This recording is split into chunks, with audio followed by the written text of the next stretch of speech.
नमस्कार, मैं हूं आपके साथ अनुष्का राय और आप देख रहे हैं रीडर्स फर्स्ट न्यूज। रायगढ़ शहर में कांग्रेस पार्टी के प्रमुख चेहरों में से एक भूतपूर्व मेयर जेठराम मनहर ने अतीत में और अभी वर्तमान समय में कांग्रेस को हमेशा मजबूत करने का काम किया है। पार्टी के छोटे बड़े सभी कार्यकर्ता और पदाधिकारियों के साथ मनहर के घनिष्ठ संबंध हैं। तेजी से बदलते राजनीति के वर्तमान स्वरूप में मनहर अभी अपने को और अपने समर्थकों के साथ एडजस्ट करने में लगे हुए हैं। उनका यह प्रयास आगामी विधानसभा चुनाव में क्या रंग लाएगा, यह तो भविष्य के गर्भ में है। रीडर्स फर्स्ट ने राजनीति के इस पुराने और मंजे हुए खिलाड़ी से एक छोटी पर अंतरंग बातचीत की।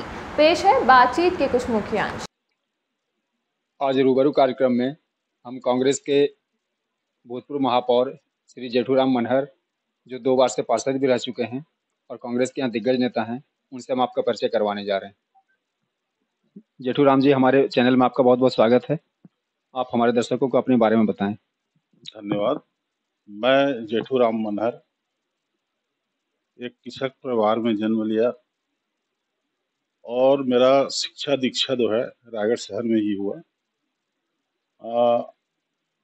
और कम उम्र में शादी होने के कारण शिक्षा में थोड़ा सा बाधित हुआ। 8वीं पढ़ने के बाद छोड़ दिया था पढ़ाई, लेकिन शिक्षा के लिए जो ललक था, उस ललक के चलते मैंने पुनः प्राइवेट परीक्षा देना चालू किया और 12वीं क्लास तक शिक्षा ग्रहण किया।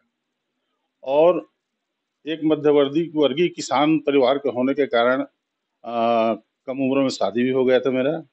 और शादी होने के बाद तो लोगों परिवार का एक अलग सा भाव उत्पन्न हो जाता है कि आप अपना पालन पोषण करने के लिए, बच्चे को पालन पोषण करने के लिए, घरवाली को पालन पोषण करने के लिए काम करके। तो मैं कापी कारखाना में काम करता था और कापी कारखाना में काम करते करते एक हेड मिस्त्री के रूप में वहाँ पर लंबे समय तक काम किया।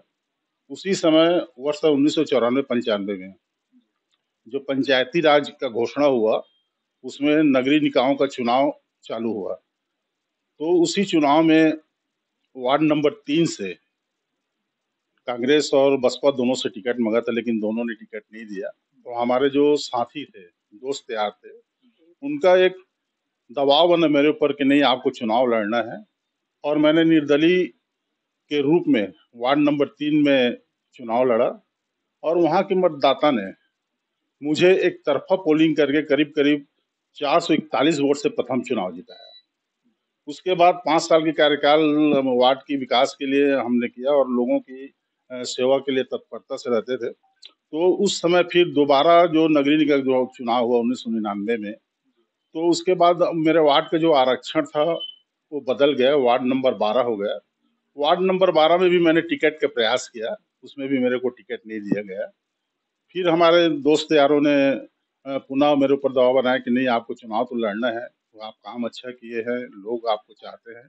तो मैंने पुनः वार्ड नंबर 12 से, जो आरक्षण वार्ड था बैंकुटपुर क्षेत्र से, वहाँ से पुनः चुनाव लड़ा और वहाँ भी भारी बहुमत से एक तरफा चुनाव जीता मैं सबसे पहले उन वार्ड नंबर 3 के उस मतदाताओं का शुक्रगुजार हूँ जिन्होंने प्रथम चुनाव जिता करके मुझे आगे बढ़ाया। और उनके आशीर्वाद से रायगढ़ नगर निगम का जो आरक्षण हुआ मेयर का, वो आरक्षण जो है अनुसूचित जाति के लिए हुआ। और उस समय मैं पार्षद था। तो हमारे कांग्रेस पार्टी के हमारे दिग्गज जो थे, जैसे बजरंग अग्रवाल जी हुए, उन्होंने नगेंद्र नेगी, जैन ठेठवार, हरमीत भाई, सतपाल बग्गा, ये सब लोग ने फिर लॉबिंग किए मेरे लिए। उस समय जोगी जी का शासनकाल था और जोगी जी ने मुझे मेयर का टिकट दिलाया और सबकी मेहनत से मैंने रायगढ़ शहर का प्रथम नागरिक बनने का सौभाग्य मुझे मिला। और मैंने पूरी ईमानदारी और शिद्दत से रायगढ़ के विकास के लिए काम किया। कभी ये नहीं सोचा कि अमुक जो पार्षद है बीजेपी का है या कांग्रेस का है या भाजपा का है या बसपा का है या निर्दलीय है, कभी ये नहीं सोचा। मैंने एक लक्ष्य बांध कर चला कि रायगढ़ का विकास करना है, चाहे कोई भी दल का रहे। और मैंने विकास का स्वरूप रायगढ़ शहर को दिया।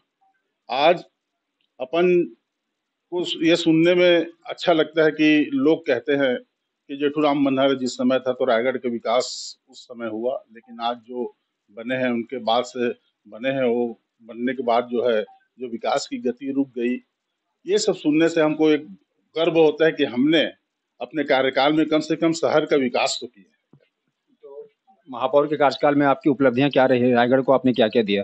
रायगढ़ शहर में मैंने रायगढ़ शहर के विकास के लिए ट्रांसपोर्ट नगर सर्वप्रथम, वार्डों की गली जो थे कांक्रीटिंग का जलवर्धन उस समय आया, और मेन जो नगर निगम की जो रीढ़ की हड्डी होती है राजस्व, उसके लिए मैंने रायगढ़ शहर में सैकड़ों हजारों दुकान बनवाया, जिसमें आपका चक्रपथ दुकान है, क्या बोलते हैं आरटीआई परिसर का दुकान है, अपना महिला समृद्धि बाजार है, रायगढ़ मछली पसरा है। ऐसे कर सैकड़ों जो राजस्व की दुकानें बनवा बनवा करके लोगों में आवंटन करा, जिसमें आज रायगढ़ शहर में करोड़ों रुपए के आवक है। जैसे आज केलो नदी, केलो नदी की दुर्दशा जो था आप सब जान रहे हैं कि उनमें पूरा शहर का दूषित पानी आता था। उस समय जिस समय मैं मेयर था, उसका प्रथम प्रस्ताव नगर निगम सामान्य सभा से किया कि केलो नदी को प्रदूषण मुक्त करने के लिए उसके लिए एक अमाउंट का स्वीकृति दिया था, और उसका डीपीआर मेरे समय से तैयार किया था, जो आज मूर्त रूप लेने जा रहा है वो अमृत मिशन के रूप में।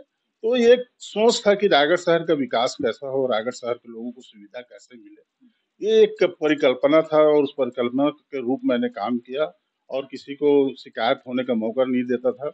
चाहे रायगढ़ शहर के सामान्य नागरिक थे, चाहे उनको वही सम्मान मिलता था, चाहे वो गरीब हो चाहे अमीर हो, मेरा दरवाजा कभी किसी के लिए बंद नहीं होता था, और एनी टाइम मैं उनके लिए तत्परता से खड़े रहता था, उनकी सेवा करता था।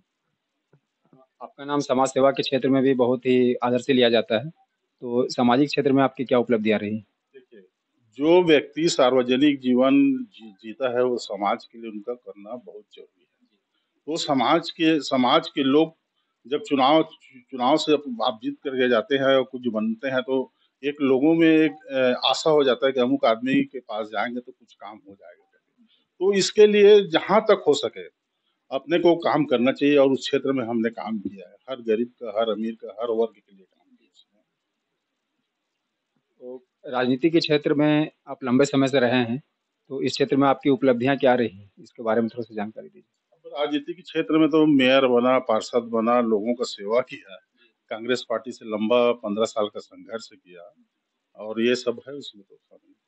अभी लंबे समय के बाद कांग्रेस सत्ता में आई है, और 15 सालों से भाजपा थी, अब प्रदेश में कांग्रेस की सरकार आई है, और ये किसानों के दम पे जीत के आई है, तो इस क्षेत्र में सरकार की क्या उपलब्धियां रही हैं? देखिए, भारतीय जनता पार्टी जब 15 साल तक शासन किया, तो वो जो है रायगढ़ छत्तीसगढ़ के जो मूल व्यवसाय से जुड़े जो किसान हैं, उनके प्रति कुछ काम नहीं किया। किसान आत्महत्याएं करने लगे, वो कर्ज के बोझ में आए, ऐसा उन्होंने किसानों के लिए कोई काम किया। लेकिन भूपेश सरकार ने जब चुनाव जीत कर आया, तो उन्होंने अपना घोषणा पत्र में ये रखा कि हम जब चुनाव जीत कर आएंगे तो किसानों को जो मूल्य है, किसानों धान की मूल, वो उसमें हम लोग 2600-2800 ऐसा करेंगे करके, और उन्होंने 2600 के हिसाब से चालू किया।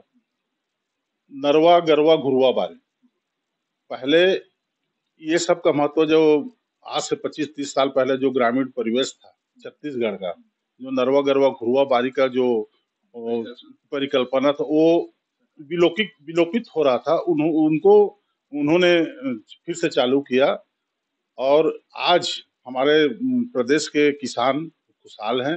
अभी अभी बीच में मैं फिर पढ़ा कि भूपेश सरकार जी ने 100 रुपये उनको और उनके दर बढ़ा दे करके, तो आज 2600 के दर से उनको किसानों को मिलना चालू हो गया। तो भूपेश सरकार ने वो अंतिम छोर के जो व्यक्ति हैं, जो गरीब है, उनके लिए योजना चला रहे हैं। जैसे कि पहले गौठान में रहने वाले जो अपन यादव लोग हैं, यादव वो या जैसे छोटे कमजोर वर्ग के जो लोग, जो गोबर को निकाल करके ये पहले घुरुआ में डालते थे, उसका खाद बनता था, लेकिन आज उसी गोबर से उन छोटे कर्मचारी, छोटे व्यापारी के रूप में उनको व्यवस्थापित किया भूपेश सरकार ने। मैं इसके लिए उनको बहुत बहुत धन्यवाद दूंगा कि उन्होंने एक अंतिम छोर के व्यक्ति को एक जीविका का साधन किसी न किसी माध्यम से दिया हो। भविष्य में क्या आपकी योजनाएं हैं, इसके बारे में हमारे दर्शकों को बताएं।